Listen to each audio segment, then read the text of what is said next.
This is the Untold Italy travel podcast, and you're listening to episode number 213.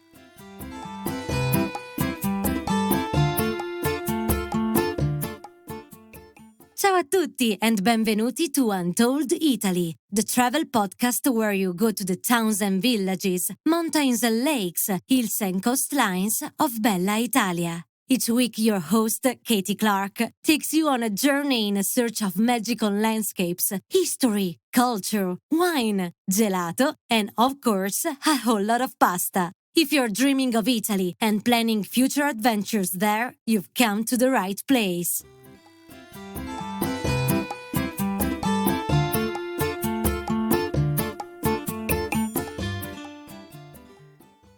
Ciao everyone! I hope you're well and sipping on a lovely glass of Italian wine or thinking about when you can do that later in the day or week or even year. I'm recording this episode in February, but by the time it goes live, I'll be back in Italy exploring Rome and Venice this time with a side trip to Berlin for a travel conference. I'm really in a quandary about what to pack because it will be super cold in Berlin, close to freezing in fact, but in Rome it's quite mild. So I guess it's layers for me and a cozy hat and coat and gloves. I really need to be on top of the luggage allowances this time as I'm flying within Europe, and in those cases you're really restricted to budget airlines with very strict luggage policies. So be aware if you're flying within Europe to make sure what is included and more importantly, not included so you don't get caught out. That's my tip for the day. Okay, back to the wine because that's much more interesting, don't you think? And today our favourite wine experts, Olivia and Andrea from Italian Wine Tales, are back to share their insight into the beautiful wine region around the town of Montalcino. Right in the heart of Tuscany's Val d'Orcia, this is an incredibly picturesque area of the world that has been rightly recognised by UNESCO as a World Heritage Area. And it is home to some of Italy's best-loved wine, including Brunello di Montalcino. This is the area that we explore on our Tuscany Wine and Wellness Tour, and we're so thrilled to take guests there.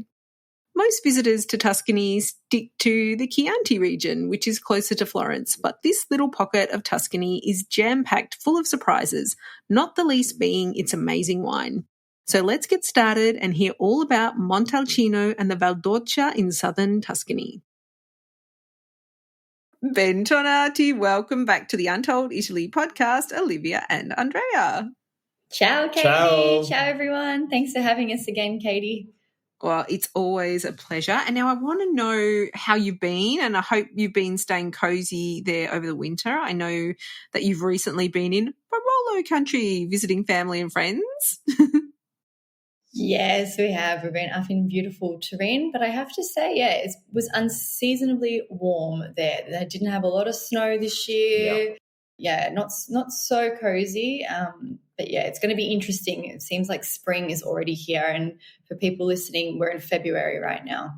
It's really unpredictable, isn't it? It's hard to explain really, and the differences in the weather because I think it would normally be quite cold up there, like 5 or 6 degrees, right? And so, yeah, strange things are happening, and I hope it doesn't impact the wine too much because obviously the wine is very sensitive to changes in the environment. Anyway, what I wanted to do today was chat about one of Italy's most celebrated wines, very similar to Barolo in terms of the fact that it's very famous, and that one is the Brunello and the area that it comes from in southern Tuscany. But first, can you quickly remind everyone where you're from and why you're so passionate about Italian wine?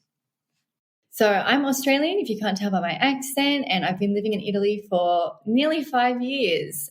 I came here for, I thought, was going to be a year, and then it's extended into longer. I met Andrea, and more recently we started Italian Wine Tales together, which is an online resource to learn more about Italian wine in a fun and approachable way. And I also lead many of the Untold Italy tours, and we do have a tour that goes to this wine region. So we'll talk about that a bit more later. But Andrea is the Italian. I am actually Italian, in fact, and up north, as Katie was saying, from Torino. I've worked in restaurants before, always been passionate about wines, and so we decided to put our passion into Italian Wine Tales, and this is why we're here today. Oh, it's always so fun to have you here. I love it. You make it so approachable and no one's scared to have a try of the wines. And I know I'm sorry to break you away from the Barolo, Andrea, but we do need to talk about Brunello this time. But let's paint a picture for everyone, because I think sometimes, Italy is actually not that big a country, but it's also very regional, and everything comes from like a pretty small pocket of land. In this case, it's in Tuscany. Now, where is it? And can you describe the area? Val d'Orcia is in the southern part of Tuscany, about 2 hours south of Florence. And as you said, it's quite a small pocket of land. It's just 16 kilometers squared. So the Montalcino area we're going to talk about today is not very big. But even if it's not massive, there are 250 wine producers just in this area, because it's very, very rich in wine and history, as we're going to talk about in a moment. It's close to Siena as well. So if you're there, you can visit as well. And it's full of beautiful villages to visit. There is, of course, Montalcino. There is Montepulciano, and there is a beautiful town, probably our favorite in the region, which is Pienza. Absolutely stunning. Beautiful view from the walls. It's very, very beautiful. The difference between Val d'Orcia and Chianti, which probably the listeners are very familiar with, is that Val d'Orcia has open vistas and a lot of the classic Tuscan roads with cypresses roads along the sides. It's a fable place. It's beautiful. Probably my favorite area in Tuscany, in fact. Yeah, it's really super iconic. And I think one of the films actually that's sort of brought it home to everyone is A Gladiator. There's a scene where there's walking along the road with the cypress trees, if anyone can remember that. But it's really evocative, and you know that you're in Tuscany when you're in that area. It's the pictures that you've seen. And I'm really glad you mentioned the contrast between Chianti, because I think most people do go to Chianti, and that's, much more rolling hills. And yeah, you're right. Val d'Orcia is big, wide open spaces, and it's a very different landscape. Okay, so let's dig a little bit deeper into this region, shall we? And maybe we should talk about the wine first and what it's all about, and then we can go on to talk about what else we can do there. Absolutely. Yeah. So like Chianti, Brunello is also made from Sangiovese, the famous Sangiovese grape. Differently to Chianti, a Brunello di Montalcino, is 100% Sangiovese, whereas Chianti has to be 80%, and it can have a few other grapes mixed in there. So that's one difference. Brunello is a much more important wine, and by that I mean the aging time. So it actually requires 50 months spent aging, of which 2 years are spent aging in a barrique, which is a wooden barrel. And that's different to Chianti. Chianti is, kind of a ready-to-drink wine. Obviously, you can age Chianti too, but it's not a necessary requirement to have it age as long as a Brunello. So Brunello, you're going to expect a really important wine. It's a big, bold wine. We're still talking European wine, so we're not saying Shiraz if you're, an Australian wine drinker. So there's some tannin there for sure. But yeah, it's an important wine, and it must be aged, in fact, for 50 months, and at least 2 of those 50 months needs to be spent into the barrique, so the wooden casket, as part of the aging process. 4 years. I was doing my quick maths. I'm not very good at maths. I'm like, wow. So, so now we'd be drinking the 2020 vintage, I guess, or not even, maybe 2019, the pre-COVID vintage. Pre-COVID. If you want to have a taste of life pre-COVID, drink Brunello. Brunello. Oh, my gosh. Then you can understand probably why it's probably a little bit more expensive than the other wines that we talk about, maybe like Chianti. It's a really good point. It is a lot more expensive than a Chianti Classico, and it's because of obviously like how long it takes to produce this wine. The producer's waiting for the 5 years before they get their return on their investment, so it's a lot more expensive. And they probably have to keep, I'm just thinking the cellars must be quite big as well, because you're keeping, 5 years of wine in a cellar, so they're going to have to be quite big. Yeah, that's true. As we were saying at the start, though, it's such a tiny area and a lot of producers, but because it's such a labor-intensive product, They don't seem to make, I mean, you can find Antinori is like a big wine producer, but a lot of them are small family producers that do make quite a small quantity of Brunello. I mean, we'll talk about it during this episode. They also make another kind of wine that's a lesser important wine, and their version, I guess, of the ready-to-drink Chianti. It's not a Chianti. It's something else that we can talk about later as well. So what does it taste like and what do we drink it with? Because in Italy, obviously, we're always drinking our wine with our food.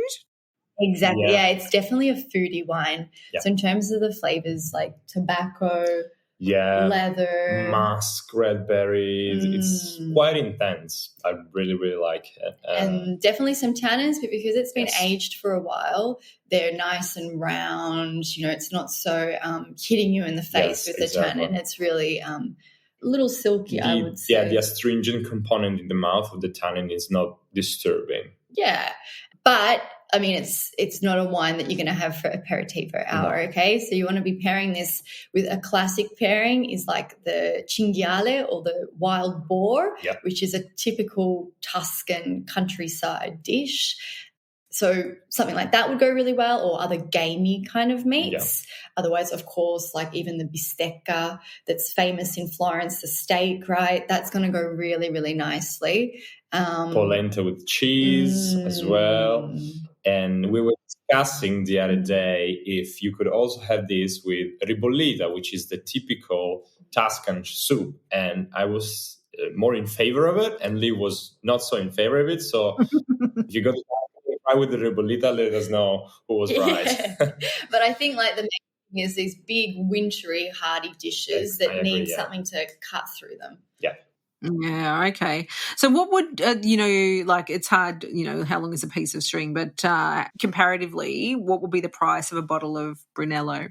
Well, if you're buying it in a restaurant, it's always going to be more expensive than a wine shop, right? So if you're looking at a restaurant, probably at least €100, I would say. It depends, but it's quite expensive.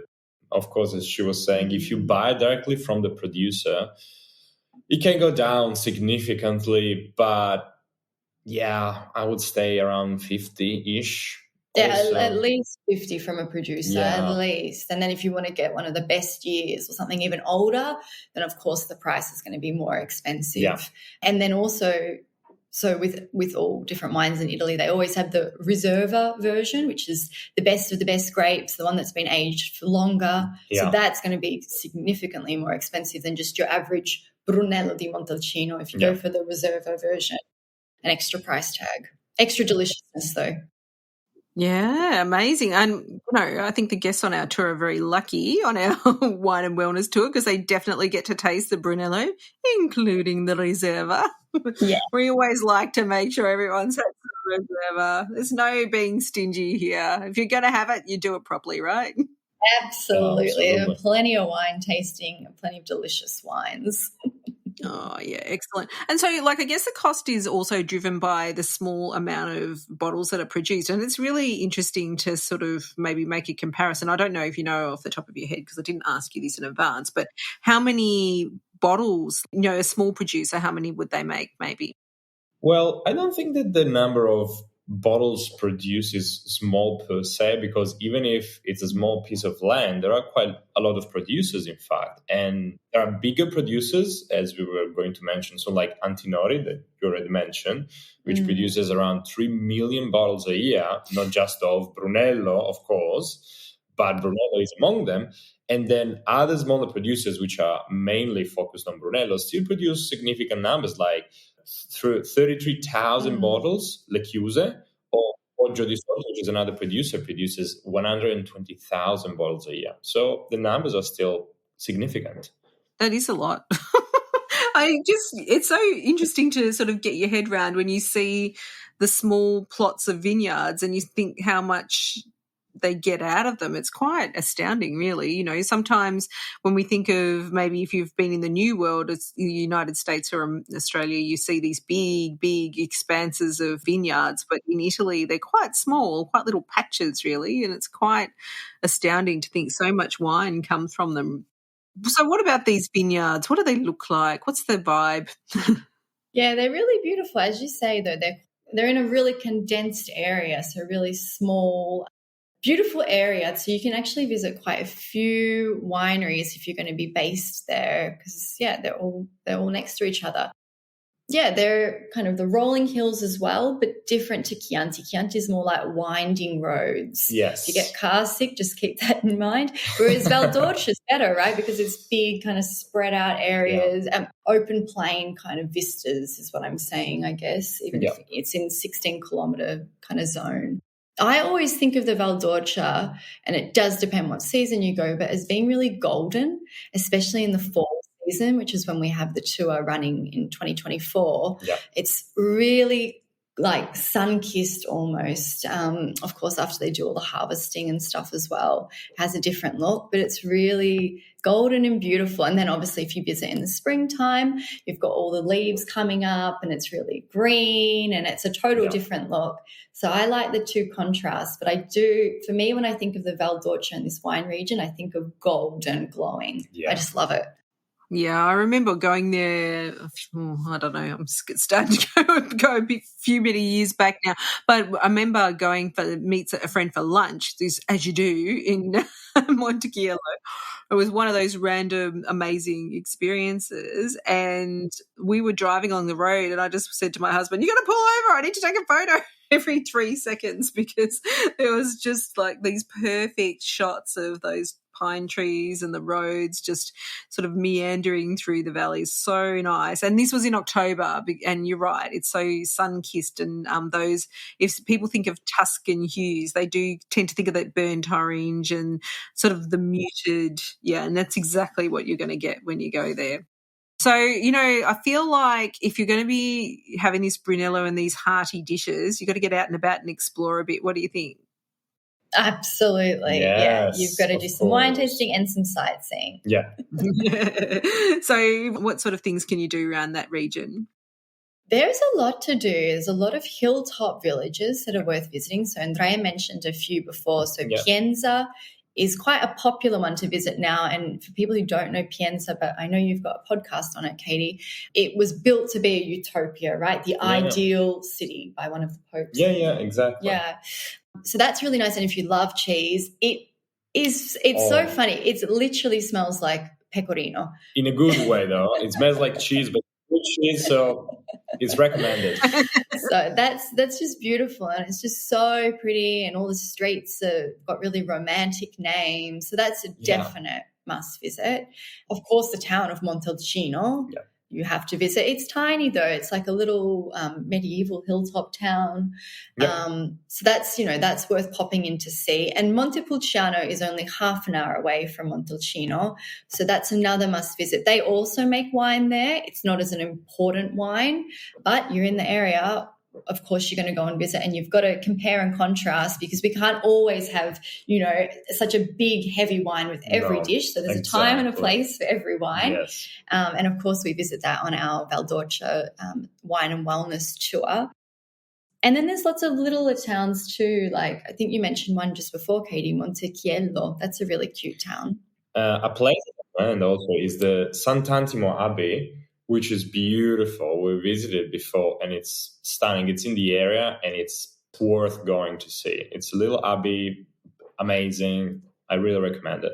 There's so many cute little spots there, aren't there? And I like just driving around. You can just spend hours driving around. But there is another few towns there that are to my new favourite passion, which is thermal baths. And they're right there in the area. So you've got these thermal bath towns that are very elegant. Oh my God. That was new discovery for me a few years ago too. One of these thermal bath towns.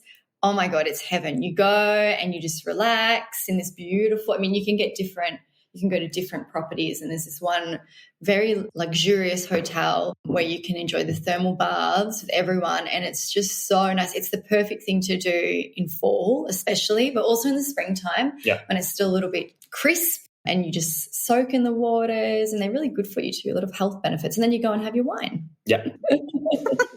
It sounds really great. This is the thing. You can do that and you can, get on a bike, and there's lots of hikes around there. So it's really a place where you can settle in for a few days. And like Andrea said earlier, it's really close to Siena too. So, if you love Siena, and I know a lot of people do, what's not to love? I love Siena too.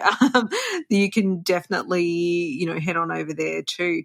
So let's talk about visiting these wineries though. I mean, everyone wants to know, where should I go and which one should I choose? And do you have some suggestions? Yes, we do, definitely. Andrea was mentioning before Antinori, so I'm sure if people have heard of wineries in Tuscany, they've probably heard of Antinori because he is the most famous in Tuscany. He also produces the Chianti Classico, so you can try that while you're there, as well as the Brunello, as well as Super Tuscan. So you can kind of tick everything off by going to that winery, and it is in a really architecturally stunning kind of cantina or cellar. Whenever you take the, you're on the highway there in Tuscany, you go past it again and again. So I think that's a nice one to visit, but obviously keep in mind that's a big winery. They make 3 million bottles of wine a year. If you're expecting to meet the whole family, that's not going to happen there. But that one's more closer on the other side of Siena to Montalcino, right? Exactly. But a good thing about that one is you can try lots of different ones at that place. Exactly right, yeah. But if you wanted to try some wineries that are closer to Montalcino itself and just really specializing in the Brunello wine, Andrea has some suggestions for you. We're Le Chiuse, as we said before, which is a biodynamic winery, or Poggio di Sotto, which is as well an organic winery. Just remember that in Italy, when you go to visit winery, you can just show up. You have to book online in advance, so keep that in mind. And another one that we would recommend more for historical reasons is the Biondi Santi family winery, because the Biondi Santi family is the family which actually created Brunello for how we know it today. And they've been doing this since 1888. So they know what they're doing. And I think the other thing that we're really used to in Australia and America when we go to wineries is that you can have lunch there too normally. It's not always the way in Italy. A lot of these smaller wineries, for example, their focus is not on the hospitality side of things. Their focus is on making the wine, okay? Yeah. But if you did want to go to a winery where you can have a really nice lunch, Tornesi, that is a nice suggestion, right outside of Montalcino. So you can do your tasting and you can have lunch. Yeah, I think it's really important to remind people of that. There are the big ones and they will definitely offer a full suite of hospitality options. You can have ones that do picnics and, different styles of wine tasting. But, it is quite nice to go and see the real the real small producers where they are just, literally doing the tasting so they can sell the wine. It's not part of a branding exercise. It's a literal cellar door where they're just selling the wine at their door and they're passionate about it. To make a plan, how many wineries would you expect to do in a day, maybe in that area? Like maximum 3. And Absolutely, that is maximum. Yeah. I mean, I think Italians wouldn't visit 3 in a day unless, maybe you're working in wine, right? No. Like that would be, in Australia, that would be such a normal thing to see 3 wineries in a day on a winery excursion.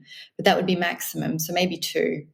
Don't push and make sure you eat in between, okay? Because as we said, this Brunello is a big wine, so you need to have some food. It sounds like one where you might need someone to drive you around, that one, I think. Absolutely, yes. You need a driver to go around. You need the car, but if you cannot have a car, it's recommended to have a driver, someone taking you around the wineries and in the region.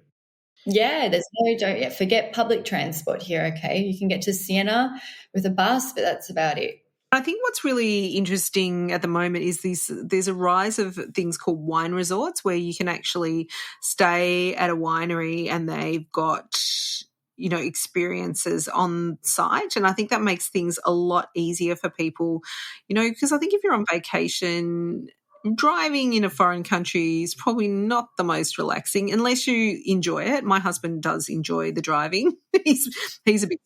I'm always going to say strange, but let's not go there. But it's not for everyone. So, this is an area where you do need a car, but also think really hard about whether you want to be driving because there's so many great things to experience where you probably wouldn't want to be. Yeah, exactly. And the alternative is you go on a tour. So you can come with us on the Wine and Wellness tour where we visit, all the different wine regions in the Val d'Orcia, or you can do a day tour, make the choice that works out for you. Because remember, if you're driving as well, someone has to be designated driver. Yeah. And who wants to miss out They can't on drink. tasting Brunello, right? Absolutely not. That sounds terrible. Okay. So is there any other wines that we can try in this area? Because it's such a big wine area. Yes, absolutely. There is the other famous wine from Montalcino, which is called Rosso di Montalcino. It's an easier wine compared to Brunello. The main difference is, in fact, in the aging. We said that the Brunello di Montalcino needs to be aged for a long time, while, in fact, this one can be found on the market just 1 year after the harvest. So, as you can imagine, it's lighter and it's also less expensive. A lot less, yeah. Yeah, if you visit the wineries that we recommended, you will definitely find it.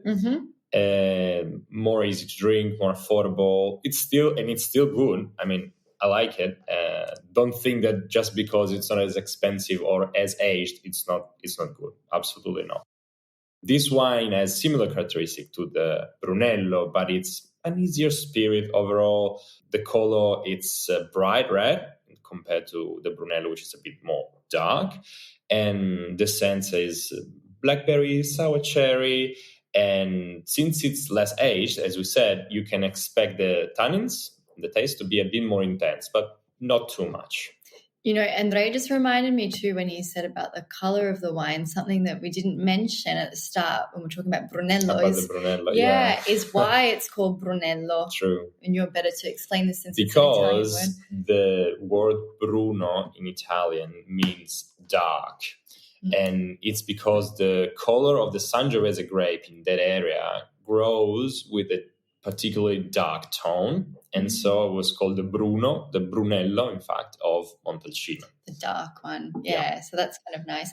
But the other wine that you can also try, besides the Rosso di Montalcino, is the Rosso Nobile di Montepulciano. Yeah. So that's the red wine made from the town that I was saying is half an hour away in Montepulciano.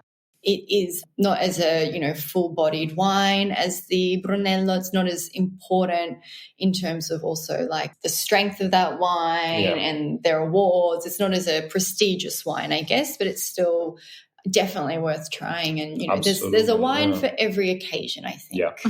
Do they even make white wines? Because these are all red wines, right? So Yeah, they're all red in this area. In this area, it's mostly red wine dominated. Yeah, absolutely. Yeah, if you're a white wine drinker, we will recommend you other regions to visit if that's your preferred. If you don't like red wine, then it's not going to be your cup of tea. Yeah. Or cup of wine. Cup of wine, yeah, exactly. Glass of wine. Yeah. And I mean, that's the beautiful thing about Italy. You can always find something that suits your taste. If you like something bubbly, then you can go up north and to Prosecco country and Franciacorta. And if you like white wines, obviously the north's really wonderful for white wines as well. So it is just amazing how many things you can do and see just, by following your wine nose. Yeah. Exactly. And I think it's also really accessible. You don't need to be an expert. I know there's one really big producer there called Castiglione del Bosco, which is very famous. It's very fancy. It's very nice. And I haven't been to their estate in Val d'Orcia, but I have been to their wine tasting room in Florence. And let me tell you, that is a 5-star. It's an incredible experience. And if you're not going to make it down to the Val d'Orcia, go look up that wine room in Florence because you will get an exceptional experience there. They really know about hospitality and how to, welcome guests and make them feel special. So 100%, if you're in Val d'Orcia, go check them out. And also if you're in Florence. Okay, so look, I think this region is so beautiful and there's so many things to do, from thermal springs, hot baths, cheese, cute towns, We love it. Chianti is beautiful, but if you're looking for something that is a little bit more, I don't want to say off the beaten track because by no means is it unknown, but it's a little bit less known than Chianti. And I think a little bit more varied in the kind of activities that you can do. They also produce olive oil. We didn't even mention that, but it's Tuscany. So, of course, they produce olive oil there. There's a lot that you can do. And if you like the Fiat 500s, that is a really kind of typical exciting activity that you can do in the Val d'Orcia. You can go on a vintage Fiat 500 with driver and drive through those iconic landscapes that we mentioned, which I think if this is a special trip, like what a special activity to do. Perfect Italian experience. I know, and I think it's something that people do for their weddings. And you know what? I'm here to tell everyone, if you missed out on those special things for your wedding, it's not too late to do that sort of stuff. I did that. I did my little exciting big birthday things last year, and I just said, no, it's all about me, and I'm going to have the experiences that I felt I missed out on when I was getting married. Not that I didn't feel that at all. I think sometimes you don't need an excuse. Just do it. If you felt like you want to do something grand, do it. Drink Brunello at the back of a vintage Fiat 500 in Tuscany, then you should just go for it. I love it. That's a great idea. Now, Andrea and Liv, if our listeners are keen to learn more about Brunello and this enchanting part of Tuscany, how can they stay in touch with you and Italian Wine Tales? So you can have a look at our website, which is italianwinetales.com. We have Instagram, and we also have a Facebook group, Italy Wine Lovers. So, they're the best ways to keep in touch with us. And, we're releasing new guides about different wine regions all the time. Yeah. They're working very hard. I don't know where they get all the time from. It's just anyway. And a little reminder, if you are one of our lucky tour guests coming on our Southern Tuscany trip, exploring Brunello and other wines with a side of spa relaxation, you can also take advantage of Liv's expertise to help you order wines to send back home. Liv is in charge of choosing the wineries that we visit and the wine that we drink on our tours, and she's very, very particular about where we go. In fact, when I'm out and about in Australia and I'm looking for a wine, I often text Liv and say, here's the wine list, can you choose for me? So you're very lucky if you have her right there with you by your side. I've got to say that's one of my favourite activities, so keep it coming. Yeah. I can just see your face. Oh, Katie, send me another wine list. I love it.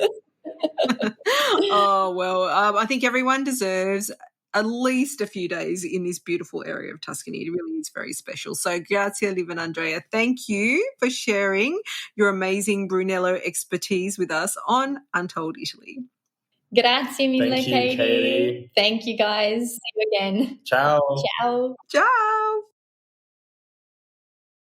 And there you have it. Beautiful southern Tuscany, home to amazing wine, incredible scenery, thermal baths, and much, much more. If you think you've seen Tuscany but haven't been to this area, then you really should dip in there or linger a while if you're returning to Italy. I promise that you won't be disappointed.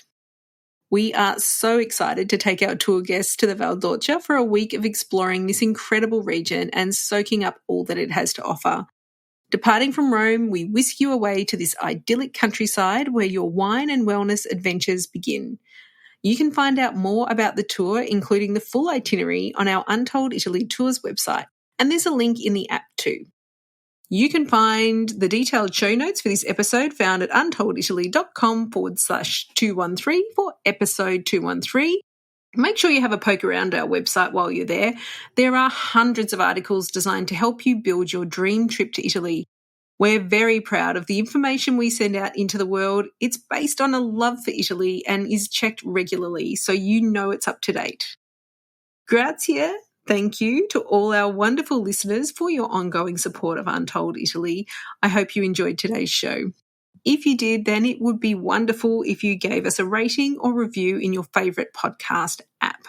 We just really love seeing all the comments come through, and we so appreciate it. So grazie. Thank you again. Now, on next week's episode, we're taking another virtual trip to beautiful Italy to discover exactly what makes us want to return again and again. But until then, it's ciao for now. The Untold Italy podcast is an independent production. Podcast editing, audio production, and website development by Mark Hatter. Production assistance and content writing by the other Katie Clark. Yes, there are two of us. For more information about Untold Italy, please visit untolditaly.com.